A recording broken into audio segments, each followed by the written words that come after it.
아버지 하나님 감사합니다. 오늘도 참 모여서 이렇게 창세기 공부를 하게 하심을 감사합니다. 참 창세기 공부하면서 더욱더 참 창세기의 모든 사건 하나하나가 참 예수 그리스도를 예표한다는 것이 참 저희들 공부하면서 더 확인되는 그런 시간들이었습니다.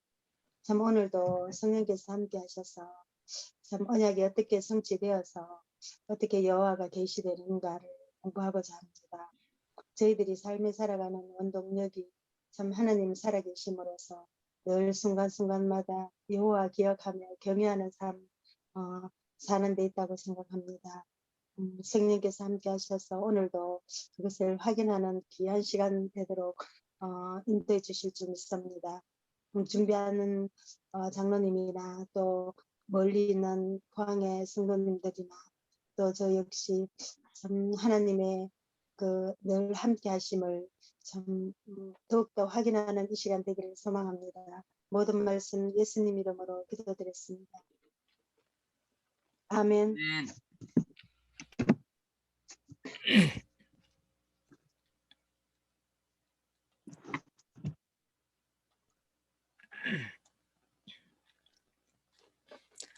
예, 오늘은요 창세기 22장입니다. 이제 22장인데 먼저 우리가 이제 22장 들어가기 전에 첫째 시간에는 그 전반적인 성경 이제 당시에 아브라함 당시 고대 근동 정세에 대해서 좀 주석 내용을 통해서 살펴보도록 하겠습니다. 예. 아마 또 살펴보면은 우리가 또 전체적인 또 역사와 주변 상황을 그 당시에 이해하면 아마 성경 전체를 이해하는 데 도움이 될 것입니다. 자, 첫 번째. 아브라함의 당시 고대 근동 정세 이렇게 되어 있습니다. 그래서 이것은 이제 이집트와 또 메소포타미아 그리고 가나안 이 세 가지로 구분됩니다. 메소포타미아와 이집트 곧 애굽 말하죠. 그리고 가나안 이 세 가지 지역에 대해서 그 당시 아브라함 시대 때 도대체 어떤 정세였는지를 같이 조금 살펴보고 공부를 하도록 하겠습니다. 첫째 시간에는 한 인간의 삶은 시대와 지역의 상황에 영향을 받기 마련이다. 그렇죠? 예, 시대와 지역의 상황에 영향을 받는다. 예, 그래서 우리가 이런 것을 무시할 수 없죠. 그 당시 아브라함이 그 당시 지역적인 상황과 국제 정세의 영향을 받을 수밖에 없다는 거죠. 고대 근동 지방의 개괄적 정세를 살펴보는 것은 아브라함 행적에 대한 성경 기사 전반을 보다 더 생생하게 이해하는 데 도움을 줄 것이다. 자, 이제 그렇게 되어 있습니다. 그래서 우리가 이제 이런 부분을 살펴보면 좋겠다 그 말입니다. 잠깐만요. 포인트가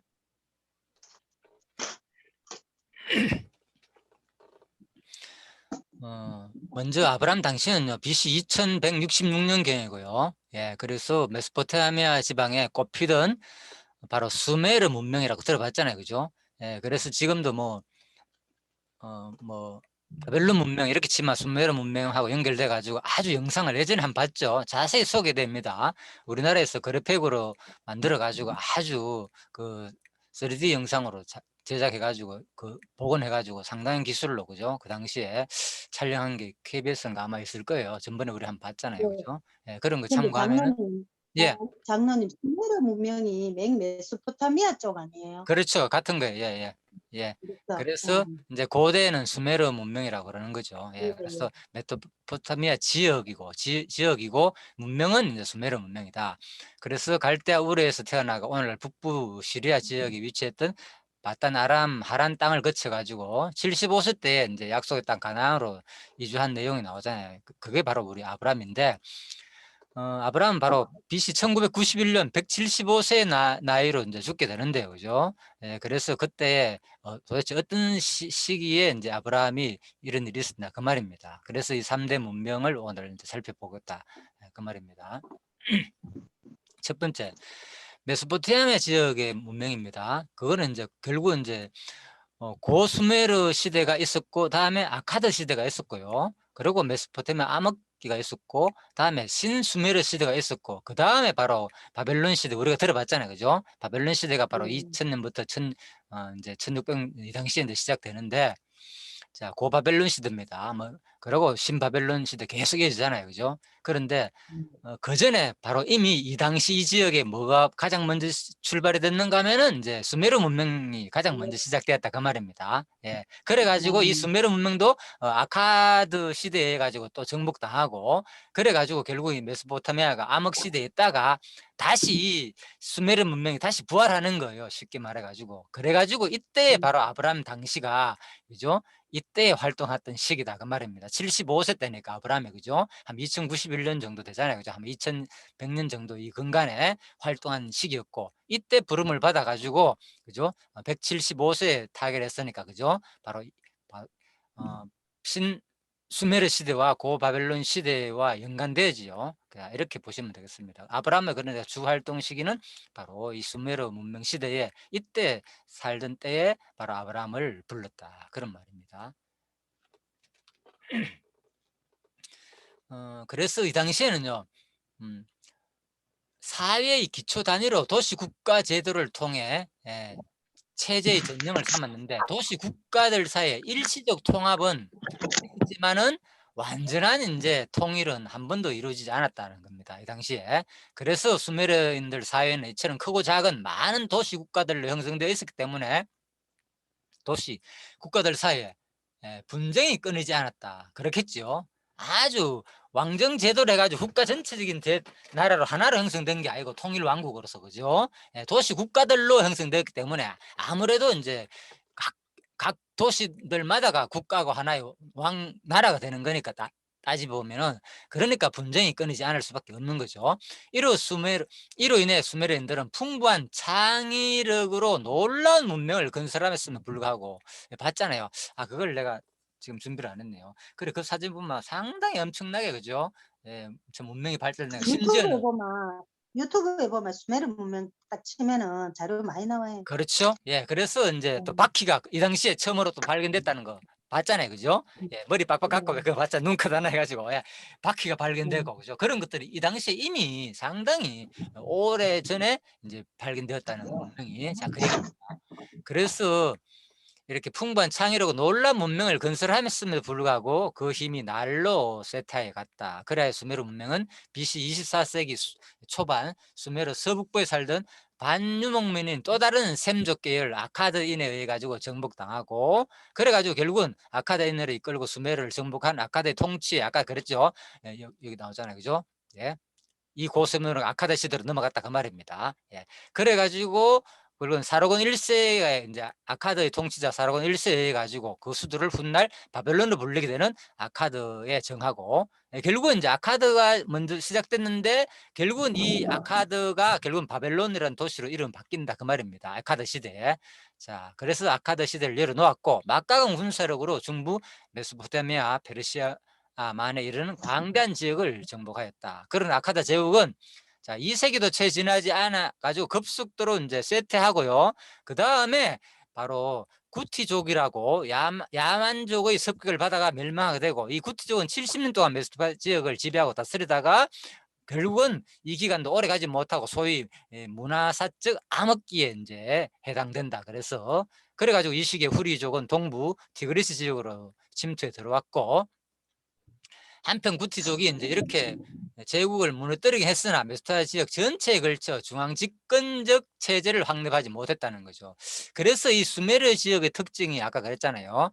계속 마지막에 아수르 바벨론이 생기 전까지는 중앙 집권적인 아주 강력한 어떤 그런 전체적인 그 당시 지역을 다스리는 나라가 통치가 형성되지 못했다는 것이 특징이었다는 거죠. 자, 그래서 수메르인들은 도시들은 메소포타미아 남부 지역에서 반독립적 지위를 누릴 수 있었고 결과적으로 200년이 가까이 아카드족의 세력 밑에서 숨을 죽이고 수메르인들은 제2의 발표를 마련했다. 그래하여 구티족은 울의 우투해갈에 의해 메소포타미아에서 축출되고 메소포타미아는 다시금 수메르인들에 장악되고 또 신수메르 문화가 제3황제에 걸쳐가지고 이제 피게 되는데 이때 바로 이제 쉽게 말해가지고 갈대아 우르 그죠? 예, 우르남부로서 그는 아브라함 출생지이자 죄송합니다.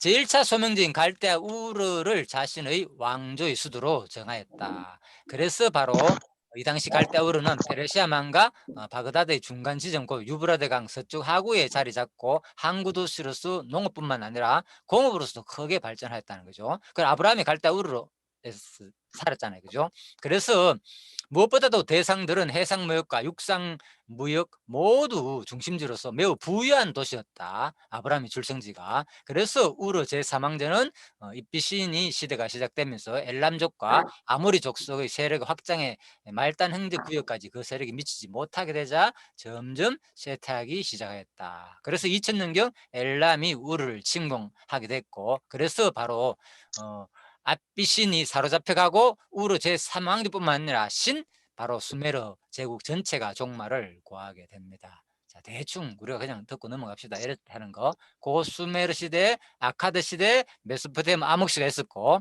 그래서 이 암흑 시대에 남아있던 거죠. 수메르 시대가 다시 부활했다 그랬잖아요. 그 얘기입니다. 자, 여기까지 설명드렸습니다. 그래서 이제 바로 아브라함은 바로 이때에 바로 이스라엘은 좋든 싫든 간에 그래서 아무튼 이러한 국제 정세에 있을 때 아브라함이 이제 태어났다. 그죠? 갈대우르에서 그 정도로 이제 이해하시면 되겠습니다. 자, 그리고 이제 그래서 아브라함이 또 어딥니까? 거기서 어디로 옮깁니까? 그리고 하란으로 옮기잖아요. 그죠? 네, 하란. 하란 같은 경우는 신흥교통 중심지였다고 되어 있습니다. 그래서 사실 이러한 남쪽으로서 다메섹과 애굽을 연결하는 십자로상에 위치한 신흥교통 중심지는 하란마저 떠나가지고 가나안으로 떠나는 것은 인간적 입장으로 볼 때 한 2100년경에 그죠? 아브라함이 너무나도 인간의 생각만으로는 너무나 어리석은 무모한 일이었다. 그렇잖아요. 당시 왜 그런가 하면 당시 가나안 모든 지역에서 메소포타미아 지역보다 미개했을 뿐만 아니라 가나안 지역이죠. 미개했을 뿐만 아니라 또 상대적으로 보다 척박하고 또 위험하기까지 하였다. 따라서 아브라함이 안정되고 번영하는 자기 고향의 모든 사회, 경제적 기득권 버리고 낯설고 불안한 가나안 땅을 향해 여행을 시작한 것은 모든 세속적 관점에서의 이해타산을 떠나 오직 여호와 신앙만 바라보는 행동이었다. 이제 그래 되는 거죠. 자, 그래서 이제 당시 이제 메소포타미아 지역에 대한 수메르 문명 지역의 아브라함의 그 당시 배경을 살펴보았습니다. 자, 두 번째. 그 다음에 아브라함은 우리가 살펴봤지만은 또 아브라함이 나중에 어떻게 됩니까? 또 이집트로 중간에 많이 이동도 하고, 그죠? 이집트로 갔다가 돌아오기도 했잖아요. 그래서 이집트에 대해서 잠깐 살펴봅니다. 이집트는 자, 최고왕국 시대, 고왕국 시대, 중간기 뭐 쭉 이렇게 되어 있습니다. 그래서 바로 아브라함 당시 때는 이제 한 2100년에서 그죠? 이상 당시였으니까 제7에서 시왕조다. 제1중간기 시대다. 이집트로 본다면 그죠? 이 정도로 그냥 우리가 그냥 이런 것이 있구나 하고 넘어가면 되겠습니다. 자, 그래서 제1 중간기 시대 됐고요. 제1중간기 시대. 그래서 한편 아브라함이 가나안 땅에 가다가 일시적으로나마 애굽으로 내려갔던 시기는 2080년 경이었다. 그죠? 예, 그래서 구왕조, 시왕조 시대에 해당되고요. 또 이집트도 정치적으로 매우 혼란한 시기였고 또 바로 다른 권력도 극히 약화된 때였다는 거예요. 당시에 바로들도. 그래서 이집트는 그래도 아주 중앙집권 어떤 그런 체제로서 그죠? 아주 나라가 견고하게 하나로서 그죠? 통일된 왕국으로서 이집트는 잘 돼 있잖아요. 누구보다도. 그런데 불구하고 아브라함 요 당시에는 조금 혼란한 시기였다. 정치적으로. 예, 그런 내용으로 보시면 되겠습니다. 그래서 당시 애굽왕 바로가 아브라함을 루이라고 이제 그죠? 예, 소개하고 난 다음에 살을 후궁으로 취하잖아요. 이러한 것이 바로 우리가 이제 바로 뭘 알 수 있느냐 바로 애굽이 상당히 정치적으로 혼란하였고 아주 불안한 상태였구나 그런 것을 우리가 알 수 있죠. 즉 바로는 당시 가나안에서 내려온 상당한 세력의 유목민 그룹의 족장인 아브라함의 누이였던 사라를 자신의 수많은 후궁의 하나로 일적 정략 결혼을 시도했다. 그렇잖아요. 사실 먼저 시도할 필요가 없거든요. 그만큼 강력한 국가 체제로 되어 있다면은 애굽 입장에서는 그죠? 이집트 입장에서는. 그런데 아브라함이 어떻습니까?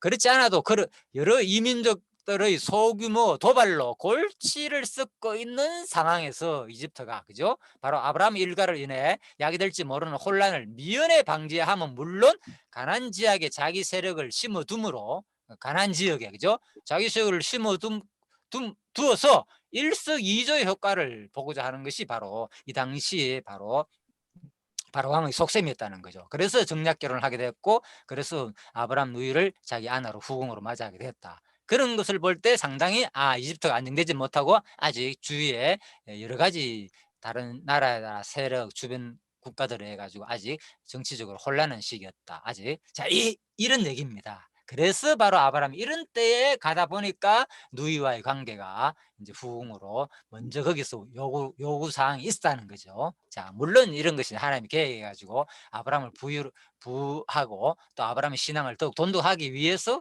반드시 언약을 이루어 준다는 것을, 12장 언약을 이루기 위해서 모든 사항이 이루어졌다고 보지만은 정치적 배경사항은 이런 배경이 있었다는 거. 그죠? 이렇게 이해하면 되겠죠. 물론 요셉 시대도 마찬가지입니다. 그래서 요셉 시대는 이제 조금 후 시대잖아요. 그죠? 1900에서 1815년 이 정도 되는데, 그래서 이집트 왕권이 매우 강화된 시기라는 거예요. 요셉 시기는 좀 상황이 다르죠. 예, 이렇게 이제 차이가 납니다. 자, 이렇게 보시면 되겠습니다. 그래가지고 또 요셉 시대는 왜 그러면은 요셉을 이민족인데도 불구하고 그만큼 제2의 통치자까지 권력에 오를 수 있었냐? 그런 것은 바로 요셉 때에는, 그죠? 바로 12왕조 애굽의, 그죠? 자, 제12왕조 후기인데 아마네아 3세가 의해 가지고 생기는 건데 바로 이것들이 셈족 계통의 후손인 거예요. 긱소스인들이 세운 왕조였고, 그러다 보니까 요셉이 외국인이었음에도 불구하고 이집트 왕 바로가 요셉을 선뜻 총리 대신으로 중용하였을 뿐만 아니라 야곱 일가를, 그죠? 고센 지역까지 살게 하는 그런 내용이 왔다는 거죠. 자기들도 셈족 계통이었고, 그러다 보니까 이런 것들이 좀 통했다는 거죠. 쉽게 말해가지고. 그러고 난 다음에 이 셈족 계통 왕이 끝나고 나니까 18왕조 시대에 들어서니까요. 결국 출애굽 당시에 이집트 셈족 계통의 힉소스 왕조를 무너뜨리고 바로 세운 왕조가 바로 18왕조 시대 때 바로 왕이거든요. 죽고 난 다음에. 그래서 당시 파라오들은 이스라엘 자손들이 그들이 몰아낸 힉소스 왕조와 같이 셈족 계통으로 세운 힉소스 왕조와 같은 바로 바로 이스라엘 민족들을, 그죠? 야곱의 후손들을 바로 셈족이었던 바 셈족에 대한 이질감과 적대감을 갖고 이스라엘 자손을 노예로 삼아 박해를 하였던 것으로 보인다. 자, 이런 것이 이제 정치적 배경으로 인해 가지고 우리가 좀 이해가 되죠. 참고할 만합니다. 자, 세 번째, 이제 그렇다면 이제 가나안 지역에 대한 내용입니다. 당시 가나안 지역은 그럼 어떤 내용이 있었나? 당시 메소포타미아나 이집트 지역과 비교조차 되지 않는 협소한 지역이다. 가나안 아시잖아요, 그죠? 우리나라 뭐 어딥니까? 뭐 강원도 정도만 조금밖에 안 되는 지역입니다. 가나안 땅은. 자, 그럼에도 불구하고 아주, 그죠? 메소포타미아와 유럽까지 연결하는 아주 교통상에서 위치에서는 아주 중요한 위치에 있었고, 그죠? 그러다 보니까 이제 이 전쟁이 항상 일어날 수밖에 없는 아주 위험한 지역이다. 자, 이렇게 알려지고 있습니다. 자, 그래서 전쟁이 위험한 지역다 나오죠. 그래서 이때는 이제 아모리인들, 레반타 지역, 곧 동부 지중해 여러 섬들과 시리아, 레바논, 가나안 지역을 광범위하게 장악하기 이전인 300년에서 2100년 경이다. 그죠? 또 아모리인들이 장악하기 전 때 얘기입니다. 이때는 아브라함 때에는 가나안 지역의 배경은 그렇다는 겁니다. 그래서 바로 소위 가나안 족속이라 불리는 함족 계통의 여러 소수민족들이 함족 계통입니다. 가나안 함이 세운 나라잖아, 도시고. 그래서 바로 가나안 족속들이 이렇게 함족 계통의 소수 민족들이 서로 어울려 원주민으로 살고 있었다. 아브라함 시대 때 이랬다 했단 말입니다. 아직 아모린이 완전히 장악하기 이전, 그죠? 자, 그래서 이렇게 보면 되겠습니다. 그래서 바로 그때에 왜 바로 우리 창세기에서 배웠잖아요. 14장에 막 그 소돔 고모라 전쟁 있잖아요, 그죠? 뭐 이런 것들, 소돔 고모라에 대한 5개 연합 국가와 4나라 연합국 엘람과 그쪽에 바로 바벨론 그쪽 지역의 국가들과 바로 메소포타미아 지역국과 가나안 지역의 전쟁이 있었잖아요. 그 얘기입니다.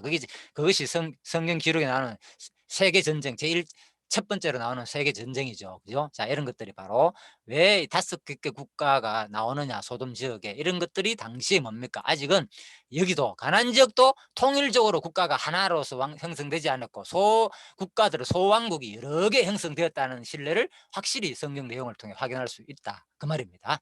자, 그래서 자, 이렇게 뭐 가나안 지역은 대충 이렇게 이제 보시면 되겠습니다. 가나안 지역도 마찬가지고, 그래서 예측이 불가능한 과도기였다. 정치적으로 여기 또 누가 하나의 세력이 확 잡은 것이 아니고, 자, 이런 시대였다.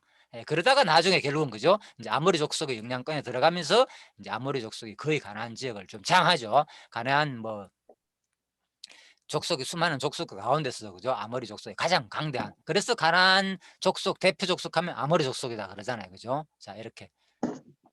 자, 그래서 일단 이제 결론적으로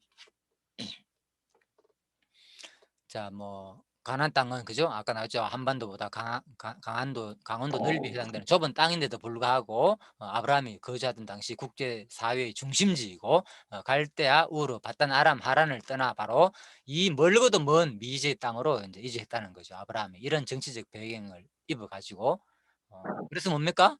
좋은 것을 버리고, 쉬운 말해 가지고 좋은 것을 버리고 이렇게 미지의 땅까지 왔다게 된 거.